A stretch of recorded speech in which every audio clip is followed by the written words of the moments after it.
Good afternoon, welcome back to American Truck Simulator. This is David Steele, and today we are taking a custom-tuned Cummins NTC Big Cam 350 version on a bit of a trip.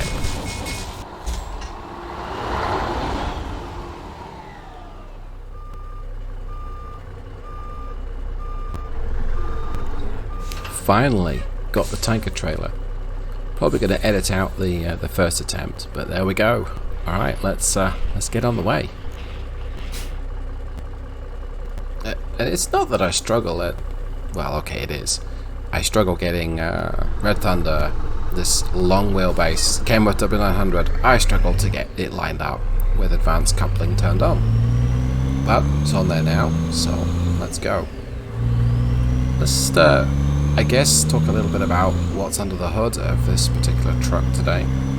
So we're using a Zeemods, or a customized Zeemods NTC Cummins Big Cam, or Cummins NTC Big Cam. This is the 350 version, so it's 350 horsepower rated and 1120 foot-pounds of torque.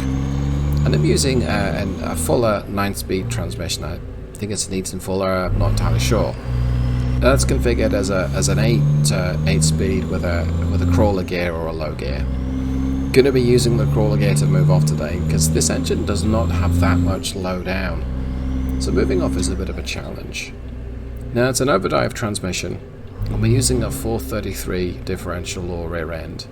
So cruising at 55 is going to be between 14 to 1500 revs. As I understand, and I have not driven a big cam power truck, that is pretty much where this engine wants to be. You don't want to lug it, you want to give it some revs. Of course, trying to blend the right final drive, the right gear ratio with the load you're going to be carrying and the speed you're going to be driving at, and in this game, you do anything going, well, you can do anything going. That's been a challenge. And another challenge is listening to the nav over, I think I go left here, over the rather loud engine. So anyway, today's cargo is just under 26,000 pounds. It's a tanker, it's not particularly heavy. Chosen with intent. All I mean there is I didn't want something too heavy to just overwhelm this particular engine.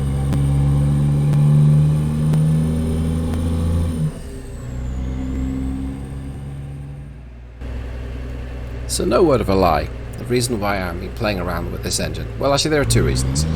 One is because I need to do some work on the Big Cam, and the second one is I've spent a lot of time playing around with the Mack E6, EM6, E7, EM7 engines, and it's inspired me to take another look at these older engines. The Big Cam is very different in character to the Mack engines, and I think the biggest way to show this is just to pop up the torque curve, so note to future David, should be on the screen by now. Okay, so you've got your clutch engagement torque, that's about the 700 point for this engine, that's what I've chosen.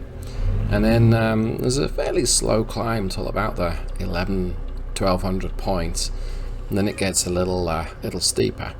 Peak torque is about 1600 revs. Yeah, then it starts to drop off, and this engine will rev to 2300 RPM. Heat power, well, that chimes in about the 1750, 1800 revs, and it's up till 2200. So it's a higher revving engine. There's not much torque, so it's just over 1100 foot-pounds. The Mack engines give you a lot more torque at these sorts of, or at lower down. So, big of a difference in character there. You need to rev this engine a lot, that's going to hurt fuel efficiency. And I've tweaked a couple of the other settings in the engine too, to try and give it a bit of a feel that you have to work at it. And older trucks and older engines are not as efficient as modern ones. The fact that you're cruising at higher revs, that just increases how much diesel you burn per mile. So, what am I expecting from this trip? Somewhere around about 5. If it was an IS615 or an X15 efficiency, 6, 7, depending on how I drive. I'm likely to be cruising at 65. This is a World of Trucks trip. That's the fastest I can go. And you're looking at 1700 revs for this particular engine. It's going to be noisy. May have to speak up a little bit. We'll see how well we do. There'll be a night stop involved. And fuel's a little down in the dumps. I might top up the tanks. We'll see.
There's a lot of the I-45 I haven't explored yet.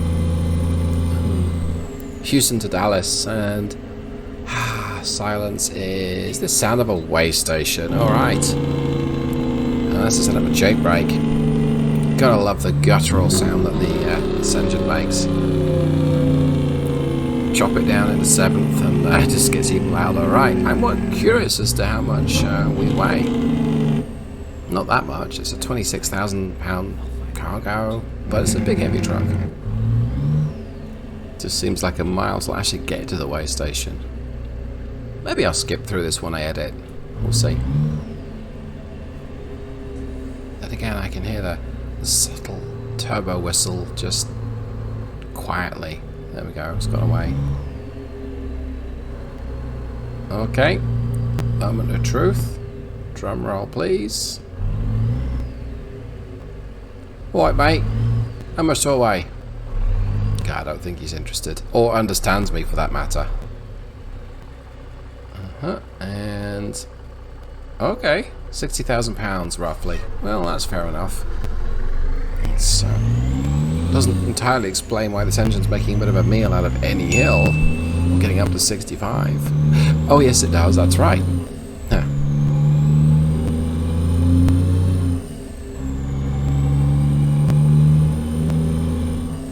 Oops, I'm speeding. And also, I'm not hating on the Big Cam in the slightest.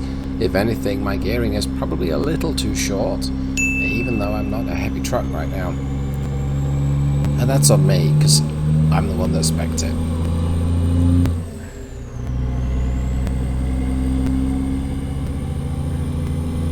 Oh, I just yawned. I've been yawning for a while. Let me see, I have an hour left till I'm going to take a break. Okay. I guess I'll pull off, find a rest break. I may have just missed one as well.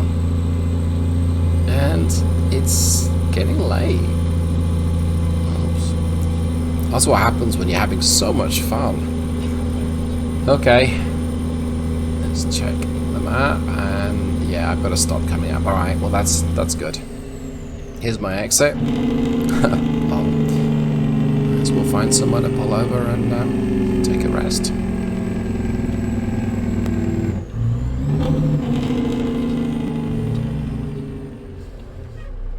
Okay, here we are. Sweet. I can get some diesel in the morning because I'm about a quarter tank. So let's, I guess it's round the back. Let's go park up and probably edit out my 72-point reverse turn or whatever it is I end up doing, and I'll be back in the morning.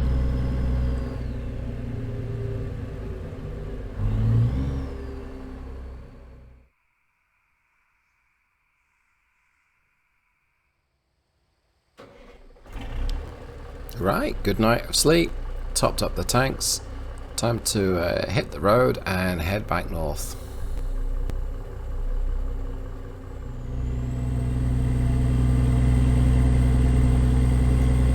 think that that's something that's a big difference between the Mack engine, or the transmission, and the Cummins Eaton Fuller combination. I've put the truck in 8th gear in top gear and it just doesn't have that much acceleration. And this is not the entry level model by any stretch. Entry level is a 290 horsepower version. Hey, well, I'll be getting there about midday. At least if I stick to 65, give or take. So once I'm at cruise, this is a perfectly fine truck. It's just low 50s to maybe 55, 60. It just seems to struggle.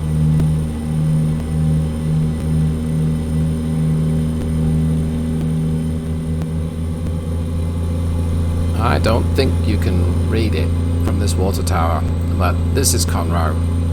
And this building on the right, I wonder if it's the Montgomery Central Memorial Library, I think it is. I'm not sure. But I know where we are, and I think that that's pretty epic, because I wasn't born in Texas, but I still recognize parts of it. Thanks, SES. Thanks.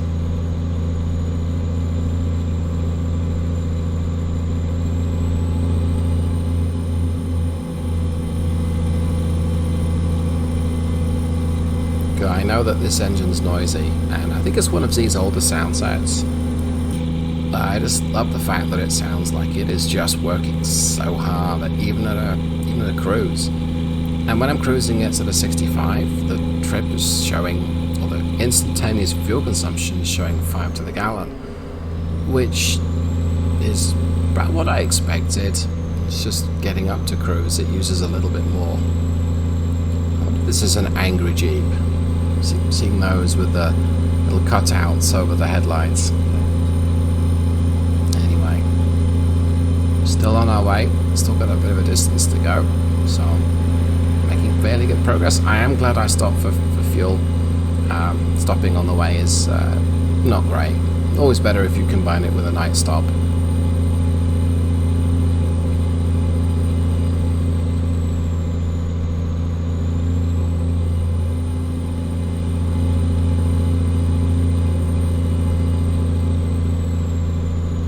$74 to Wichita Falls. And I gotta say that I feel like I've been driving for a long time, and this engine's noisy. It's been making the same noise for a long time. I could turn that down in the settings if I wanted to. I don't know, it feels like I've actually accomplished a drive so far. That's kind of good. And this part of Texas looks kind of similar. In fact, we've certainly seen the environment change. Houston up through Dallas, and then going further north, it's a lot greener here.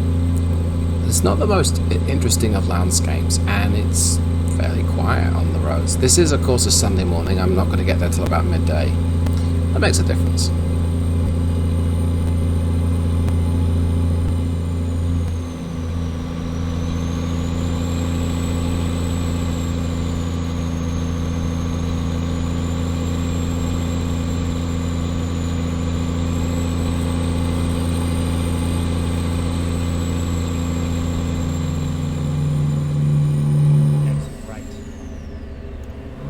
Getting pretty close, and I think that this flyover is one of the more treacherous ones. So let's bring the speed back a little bit. That's me driving not particularly smoothly, but okay, doesn't seem so bad. But yeah, I'm all over the road. All right, let's bump it back up to 50 and just amble along. We're getting close to my destination, so no point in busting a gut right now.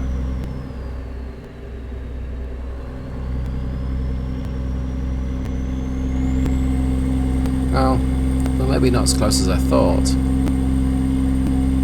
We can't be that far, surely.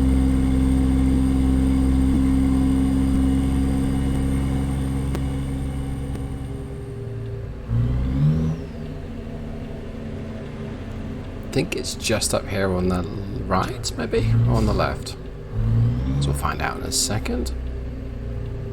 Oh, that's the wrong yellow. I was about to suppose that was one of my fleet trucks, but it's not. I have a slightly sunnier yellow. Oh, It's up here on the left, my bad. Alright. Now, is this a farm I'm delivering to? Okay. Oops. Yeah, so when I try and short shift it, it doesn't like it. I'm using the transmission in automated mode to check my shift points, and I think it's about where it needs to be. Alright, so let's take it nice and wide here. Nothing coming ahead of me. There's one car being inconvenienced. It's not a pretty car, it's fine. Yep, a little bit of a rough road. I love the detailing in the farm buildings. I'm guessing this is a grain store on the right. I could be completely wrong, but that's okay. Let's let them know I'm here. Wake everyone up. And let's check in and see what the trips are. I don't fancy that backing up challenge. Nope, that's I think we'll go with the let's play it safe. Besides, Foreman's going to be fine with that. He's probably watched my channel and seen me try and reverse. My thoughts on this engine then. It still feels a bit compromised, but I think that's down to gearing. The gap between 7th and 8th is pretty tall.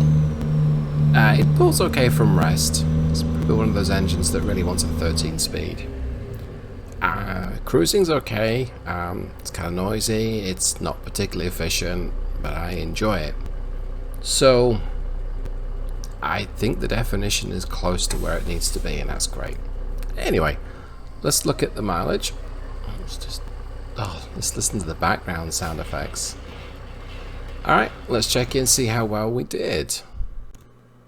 So 457 miles, 91.5 gallons, 91.5 gallons of diesel. So that's about 5 to the gallon, which is pretty much what I thought. Okay, I don't think there's much else to say. I'm going to go and just check a couple of the definitions in the engine, and I'll consider trying this with a shorter 10 speed, but I probably just need to use a 13 speed. And that is definitely one area where the Mack E series does seem to have the Cummins beaten. But it's not, it's a victory on points. Yeah, I like both engines. Anyway, this wasn't really a comparison between the whole Mack and the Cummins engines. I like them both for different reasons. I hope that you've enjoyed this video, and if you have, you know what to do. And if you haven't, you also know what to do. And leave any observations and comments and feedback below. I'm always interested to get those. Thank you so much for watching. Have a great day. Goodbye.